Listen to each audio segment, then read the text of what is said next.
Hello students, welcome to रोशन की class YouTube channel. दोस्तों, आप सभी का आज की सूक्ष्म शिक्षण पाठ्य योजना की वीडियो में एक बार फिर से बहुत बहुत स्वागत है। आज की इस वीडियो में हम देखने वाले हैं प्रस्तावना कौशल, जिसका विषय होगा भौतिक विज्ञान का, और टॉपिक है हमारा आज का प्रकाश का परावर्तन। तो बस इतना ही रिक्वेस्ट है कि अगर आप लोगों को प्रस्तावना कौशल के ऊपर वीडियो बनानी है और जानना है कि प्रस्तावना कौशल में क्या क्या चीज़ें होती हैं, कैसे कैसे होती हैं सारी चीज़ें, तो पूरी वीडियो देखिएगा। वीडियो के माध्यम से मैं आप लोगों को एक एक चीज़ बता दूंगा प्रस्तावना कौशल की इस वीडियो के माध्यम से, और जिससे आप लोगों को प्रस्तावना कौशल का कोई भी यहाँ पे सूक्ष्म पाठ्य योजना बनाना है तो आप लोगों को कभी भी कोई दिक्कत नहीं आएगी। तो वीडियो अगर अच्छी लगे, देखने के बाद अगर आप लोगों को इस वीडियो से लाभ मिलता है तो प्लीज़ वीडियो को लाइक कर दीजिएगा। नीचे थम्स अप बटन उस पर क्लिक करके लाइक कर दीजिएगा। और ऐसे ही पाठ्य योजना की वीडियो देखनी है, सूक्ष्म पाठ्य योजना की वीडियो देखनी है, सीटेट यूपीटेट के क्वेश्चन आंसर करने हैं प्रीवियस ईयर के, पढ़ना है, तो आप लोग रोशन की क्लास यूट्यूब चैनल से जुड़ सकते हैं। बिल्कुल फ्री है। नीचे सब्सक्राइब बटन उस पर क्लिक करके सब्सक्राइब कर सकते हैं, साथ ही साथ बेल आइकन दबा के रख सकते हैं। अब देर नहीं करते हैं, चलिए शुरू करते हैं। देखिए यहाँ पे लिखा गया पाठ का स्वरूप। पाठ के स्वरूप के आगे देखिए गैप लिखा गया, डॉट डॉट डॉट है। उसमें क्या लिखना है, जैसे आप सभी को पता है कि जब आप सूक्ष्म पाठ्य योजना पढ़ाते हैं तो पहले एक बार शिक्षण होता है, फिर उसके बाद पुनः शिक्षण होता है उसी चीज़ का। शिक्षण में जो कमियां होती हैं पुनः शिक्षण में उसको दूर करने की कोशिश की जाती है। तो यहाँ पे आप पुनः शिक्षण कर रहे हैं या शिक्षण कर रहे हैं, वहाँ पे आप लिख दीजिएगा। अगले यहाँ पे देखिए लिखा गया प्रस्तावना कौशल पर आधारित ये पाठ्य योजना होगी। कहीं कहीं पे प्रयुक्त कौशल लिखा रहता है, उसके सामने आपको प्रस्तावना लिखना है। कक्षा 8वीं है, विषय मैं पहले बता चुका हूँ भौतिक विज्ञान का है। कालांश आप जिस पीरियड में जाएंगे, जो पीरियड आपको मिलेगा उसका नाम यहाँ पे लिखना। पहले में जाएंगे तो पहला लिखिए, दूसरे में जाएंगे दूसरा लिखिए, तीसरे में जाएंगे तीसरा लिखिए। जिस भी पीरियड में जाएंगे उसका नाम लिखिएगा। डेट लिखना होता है, जिससे ये पता चलता है आपने किस डेट में कौन सी सूक्ष्म पाठ्य योजना या पाठ्य योजना पढ़ाई है। प्रकरण में भी बता चुका हूँ पहले ही, प्रकाश का परावर्तन। और समय यहाँ पे जो होता है, यहाँ पे सूक्ष्म पाठ्य योजना का वो 7 मिनट होता है, लेकिन कॉलेज के टाइम पे कॉलेज पे वेरी करता है। कहीं कहीं 5 मिनट भी दे देते हैं, कम समय रहता है उस कॉलेज में, तो कहीं कहीं 8 मिनट भी दे देते हैं, कहीं कहीं 10 मिनट भी दे देते हैं। तो ये कॉलेज के ऊपर डिपेंड करता है वो कितना समय देते हैं। मैक्सिमम 10 मिनट, मिनिमम 5 मिनट देंगे, और मानक जो समय है वो 7 मिनट का होता है। अब देखिए यहाँ पे पूर्व ज्ञान अगली हेडिंग लिखनी है आपको। पूर्व ज्ञान में लिखा गया, देखिए छात्र प्रकाश के परावर्तन के बारे में सामान्य जानकारी रखते हैं। सहायक सामग्री आती है अगली हेडिंग। सहायक सामग्री में श्यामपट्ट का यूज करेंगे, आप चौक का यूज करेंगे, डस्टर का यूज करेंगे। संकेतक भी काफ़ी कॉलेजेस में कंपलसरी होता है कि आप संकेतक भी ले जाइए, जो एक छड़ी सी होती है। और उसके साथ साथ रोलिंग बोर्ड भी, आप जिसको लपेट श्यामपट्ट कहते हैं, उसको भी अगर आपके कॉलेज वाले कहते हैं नहीं लाना ही लाना है तो आप ले जाइए। थोड़ा सा अच्छा प्रभाव पड़ता है तो ले जाइए, 30-40-50 रुपये का मिलता है। थोड़ा सा ट्रेनिंग कर रहे हैं तो थोड़े से पैसे खर्च कर लीजिए, अच्छे से सीखेंगे आप। फ्यूचर में जाके आपके यहाँ पे अगर बेसिक शिक्षा में भी जा रहे हैं तो भी आपको पढ़ाना ही होता है उसी तरीके से। KVS में जा रहे हैं, वहाँ पे भी आपको टीचिंग करनी होती है इसी तरीके से। तो ये सारी चीज़ें काम आएंगी फ्यूचर में भी, इसलिए अभी से तैयारी करते रहिए।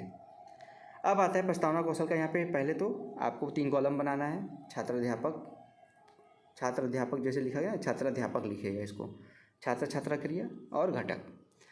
तो यहाँ पे 3 चीज़ों का ध्यान रखना होता है। पहले तो कम से कम 3 प्रश्न पूछ के अपना प्रकरण निकलवा सकते हैं आप, लेकिन काफ़ी कॉलेजेस में 5 प्रश्न कंपलसरी होता है, तो 5 प्रश्न पूछिए।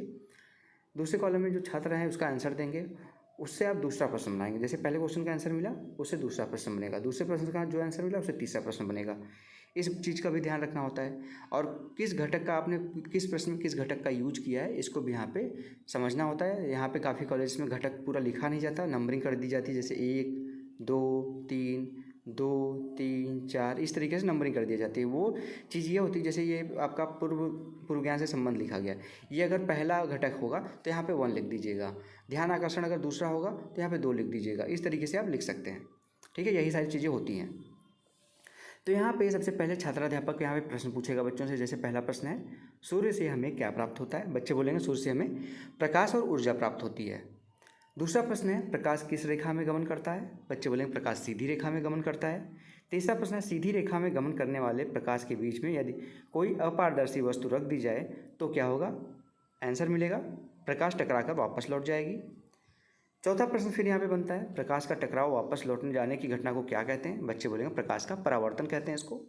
और पांचवा प्रश्न यहाँ पे, प्रकाश के परावर्तन के बारे में आप क्या जानते हैं? विस्तार से बताओ। समस्यात्मक प्रश्न हो जाएगा। जैसे समस्यात्मक प्रश्न होगा तो यहाँ पे आपको उद्देश्य कथन बोलना होता है। उद्देश्य कथन देखिए यहाँ पे लिखा गया, बच्चों आज हम प्रकाश के परावर्तन के बारे में विस्तार से अध्ययन करेंगे। ये बच्चों को बता देंगे और किस किस क्वेश्चन में क्या क्या यूज किया है। पहले प्रश्न में बच्चों के पूर्व ज्ञान से संबंधित प्रश्न पूछा गया है। दूसरे प्रश्न में उनका ध्यान आकर्षण किया गया है। तीसरा प्रश्न ऐसे पूछा गया है जो जिससे बच्चों के अंदर जिज्ञासा और रोचकता उत्पन्न हो।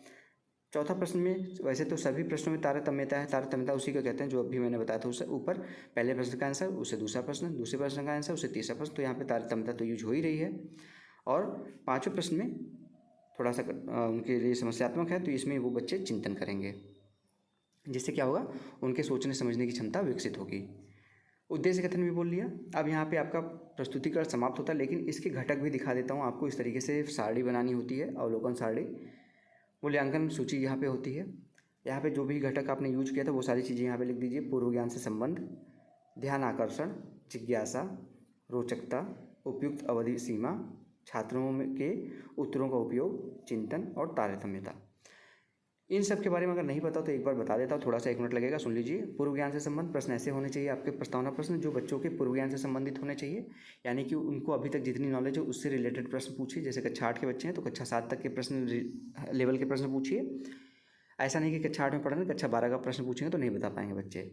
ऐसे प्रश्न पूछिए जिससे बच्चों का ध्यान आपकी तरफ आकर्षित ही रहे, जिससे वो मन लगा के पढ़ाई कर सकें, उनके अंदर जिज्ञासा होगी तभी वो पढ़ाई करेंगे। ऐसे प्रश्न पूछिए। रोचक प्रश्न पूछिए जिससे बच्चों की जिज्ञासा बनी रहे बराबर।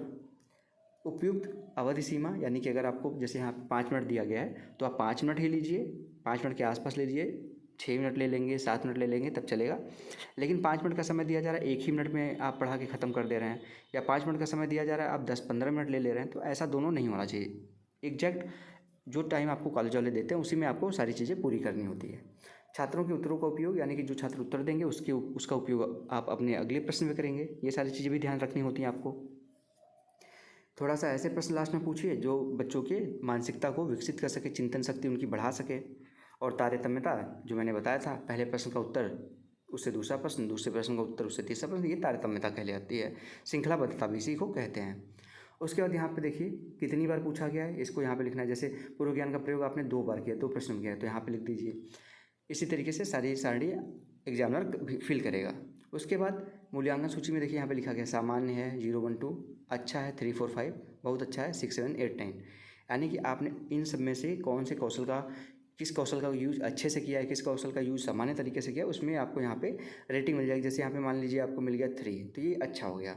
मान लीजिए इस क्वेश्चन में रोचकता आपने यूज नहीं किए सही से, तो यहाँ पे मान लीजिए मिल गया 2, ये सामान्य हो गया। इसी तरीके से मूल्यांकन किया जाएगा। लास्ट में यहाँ पे क्या है, हस्ताक्षर सहपाठी पर्यवेक्षक, हस्ताक्षर दल निर्देशक, यानी कि आपका एक सहपाठी भी सूक्ष्म पाठ्य योजना में क्या होता है, काफ़ी कॉलेज में आपके एक स्टूडेंट, आपके साथ पढ़ने वाले स्टूडेंट को ही यहाँ पे पर्यवेक्षक बना दिया जाएगा। वो आपके अंदर की कमियाँ और अच्छाइयाँ बताएगा, और दूसरी तरफ पर्यवेक्षक जो आपका मेन टीचर होगा वो यहाँ पे हस्ताक्षर करेगा। तो ये था दोस्तों आज का सूक्ष्म पाठ्य योजना। अगर आप लोगों को आज की वीडियो अच्छी लगी तो प्लीज़ इस वीडियो को लाइक जरूर करिएगा। इस वीडियो की अगर PDF चाहिए आप लोगों को तो रोशन की क्लास टेलीग्राम चैनल पर जाइएगा, बिल्कुल फ्री में वहाँ पे मैं आप लोगों को प्रोवाइड करता हूँ लेसन प्लान के या फिर सूक्ष्म पाठ्य योजना के PDF। वहाँ से जाके आप लोग आराम से डाउनलोड कर सकते हैं। तो स्टूडेंट्स, ऐसी वीडियोस देखने के लिए रोशन की क्लास यूट्यूब चैनल को सब्सक्राइब जरूर कर लीजिए। नीचे सब्सक्राइब बटन पर क्लिक करके सब्सक्राइब कर लीजिए, साथ ही साथ बेल आइकन जरूर दबा के रखिए। तो फ्रेंड्स, मिलते हैं नेक्स्ट वीडियो में, तब तक के लिए आप सभी का बहुत बहुत धन्यवाद। जय हिंद, वंदे मातरम।